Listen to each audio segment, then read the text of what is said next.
కొద్ది రోజులుగా బీఆర్ఎస్ అధినేత కేసీఆర్ కుమార్తె ఎమ్మెల్సీ కవితకు సంబంధించినటువంటి వార్తలు సంచలనం సృష్టిస్తున్నాయి. అయితే గురువారం ఆమె ఏర్పాటు చేసినటువంటి ఒక మీడియా చిట్ చాట్ అనంతరం టీవీ ఛానళ్లలోనూ బ్రేకింగ్ న్యూస్గా కవిత వ్యాఖ్యలు కనిపించాయి.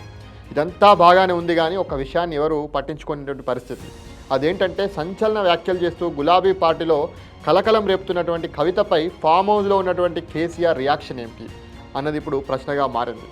ఎందుకంటే తనకు కానీ తన పార్టీకి కానీ కించిత్ నష్టం వాటిల్లేలా వివరించేటువంటి వారి విషయంలో కేసీఆర్ ఎంత కఠినంగా ఉంటారో ప్రత్యేకించి చెప్పాల్సినటువంటి అవసరం లేదు. తనకెంతో సన్నిహితులైనటువంటి వారిని సైతం ఆయన విడిచిపెట్టింది లేదు.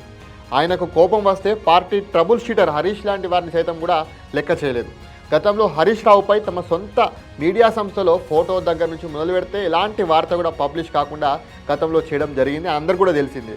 అలాంటప్పుడు తెలంగాణ రాజకీయాల్లో పెను సంచలనంగా మారినటువంటి కవిత అంశంపైన కేసీఆర్ రియాక్షన్ ఏమిటన్నది ఇప్పుడు ప్రశ్న. కేసీఆర్కు అత్యంత సన్నిహితంగా ఉండేటువంటి వర్గాల నుంచి అందుతున్నటువంటి సమాచారం ప్రకారం కవిత చేస్తున్నటువంటి వ్యాఖ్యలపై కేసీఆర్ కొంత మౌనంగా ఉన్నట్టయితే తెలుస్తుంది. ఎంతో దగ్గరి సన్నిహితుల వద్ద తప్పితే ఆయన ఈ విషయం ఎక్కడా మాట్లాడడం లేదని అంటున్నారు. పార్టీలో నెలకొన్నటువంటి పరిస్థితులపై ఆయన కొంత గుర్రుగా ఉన్నప్పటికీ ఇప్పటికిప్పుడు స్పందించాలన్న ఆలోచనలో లేనట్లుగా కేసీఆర్ సన్నిహితులు చెప్తున్నారు. అయితే సంక్షోభాలు సవాళ్లు బీఆర్ఎస్ కానీ కేసీఆర్కి కొత్తేం కాదు. ఆయన తన రాజకీయ జీవితంలో ఎన్నో ఎదురుదెబ్బలు ఆటుపోట్లు కూడా ఎదుర్కొన్నారు. అయితే అవన్నీ ఒక ఎత్తు, తాజాగా జరుగుతున్నటువంటి పరిణామం మరో ఎత్తు. ఏ రాజకీయ అధినేత అయినా కానీ వారి గురించి వారి కుటుంబంలోని అంశాల మీద విరుచుకుపడేటువంటి కేసీఆర్కు తొలిసారి తన సొంత కుటుంబంలో చోటు చేసుకున్నటువంటి పంచాయతీని సరిచేసేటువంటి అంశం పైన కాస్తంత కన్ఫ్యూజన్ అయితే ఉన్నట్టు కనబడుతుంది.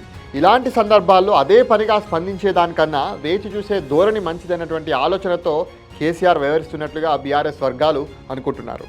అయితే ఇందుకు తగ్గట్లే కవిత ఎపిసోడ్కి సంబంధించినటువంటి పరిణామాలపై అతిగా స్పందించకుండా ఆచితూచి అన్నట్లుగా రియాక్ట్ కావాలన్నటువంటి సంకేతాలు తమ సొంత మీడియా సంస్థలకు కేసీఆర్ అందించినట్లుగా మనకు కనబడుతుంది. అయితే ఇప్పటికైతే వేచి చూసే ధోరణి తప్పించి విరుచుకు పడకుండా ఉండాలన్నటువంటి నిర్ణయానికి కేసీఆర్ వచ్చినట్లుగా మనకు తెలుస్తుంది.